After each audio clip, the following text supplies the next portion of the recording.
This is Hannibal from the Hannibal TV.com, and today I am going to give a breakdown of the main points that I took from listening to the podcast from the Stone Cold Steve Austin show this week involving AEW President and founder Tony Khan. I just want to say I'm recording this all in one shot, so excuse me if I stutter at all.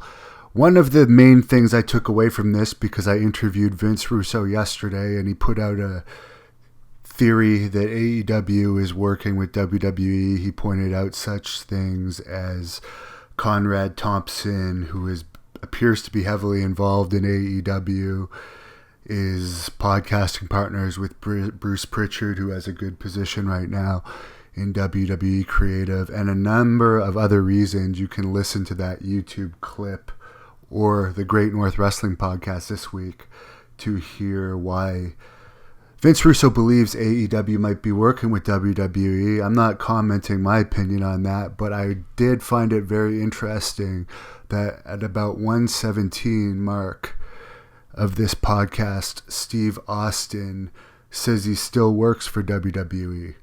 So if he still works for WWE, why is he promoting another company on his podcast?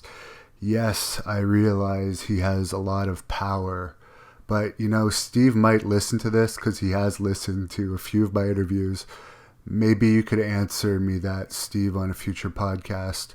Why are you allowed to do an interview promoting AEW on your show if they are competition for WWE? They're reportedly making people take off AEW hats and shirts at events.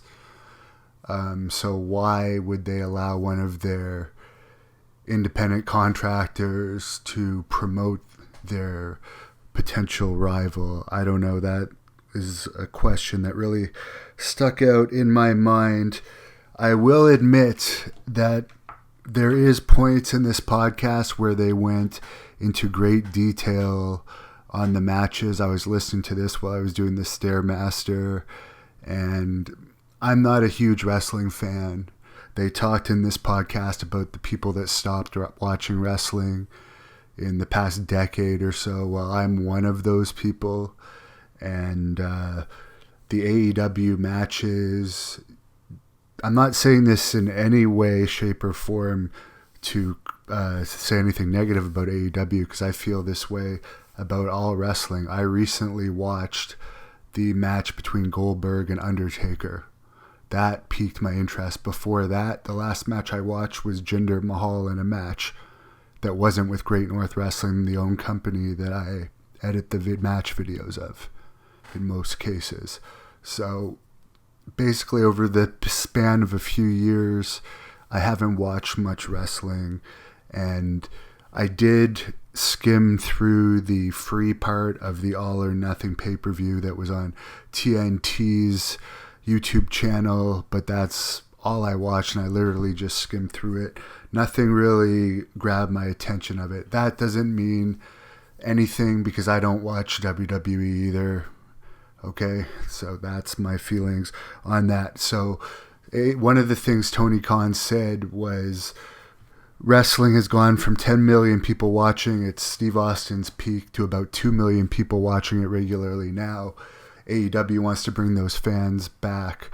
Well, no matches on your card so far have made me want to watch. I'm sorry, and as I said, until Goldberg versus Undertaker, there wasn't much that I wanted on WWE either. So that's just saying that if you're attracting that audience so far, I'm not sure you're going to get them. I think the audience you have are the smart marks right now, and the people that still watch WWE that are getting bored of it and want to see the competition. So that's my opinion. Christopher Daniels is head of AEW Talent Relations. So all of you fans that keep messaging me, Hannibal, you should go to AEW, tweet or message Christopher Daniel about that. He's head of Talent Relations. They are more interested. There's more interest in wrestling going into the TV season this fall in a long time. I'll agree 100% with that, with WWE moving to Fox and AEW coming back this fall. He did mention it will be on TNT, 2-hour time slot. There'll be more announcement made in the future, but that's all he mentioned. They will be recording those live shows in different cities in the United States. They will not be doing house shows at first, but at some point they want to run between 100 and 120 house shows a year.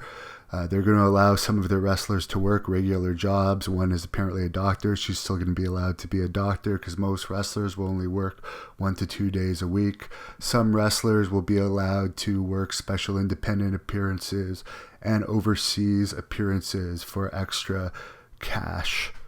The first hour is pretty much a recap of the AEW Double or Nothing pay-per-view. Easy for me to say, but I said it. Stuff that is going to be said in promos is going to be there's going to be main points that they're going to have to memorize. He says that for a fact. There will be scripted stuff, in other words, but it's not going to be word for word promos. So they will have more freedom there than apparently WWE. It's pretty much word for word. Tag team wrestling is going to be very important. They're going to have a tag team tournament when the TV show starts for men's teams, and a women's tag team title will eventually be in existence. The TV will air on TNT, of course. For internationally, there's going to be specific deals made depending on the country. They would like to see performers have jobs where they could possibly have benefits from their regular jobs. Some employees that are full-time are going to have benefits in AEW. He feels he can sustain a successful business model and pay these wrestlers only working 1 to 2 days a week, similar contracts to what they would get in WWE through sponsors and media partners, that he's used his contacts from his NFL and soccer jobs, that his father owns an NFL football team and one of the largest soccer teams, I guess, in existence. I don't know much about soccer, but that's what I hear. Apparently Steve Austin said he's worth several billion. Tony Khan said he would have bought WCW if he hadn't been in high school at the time.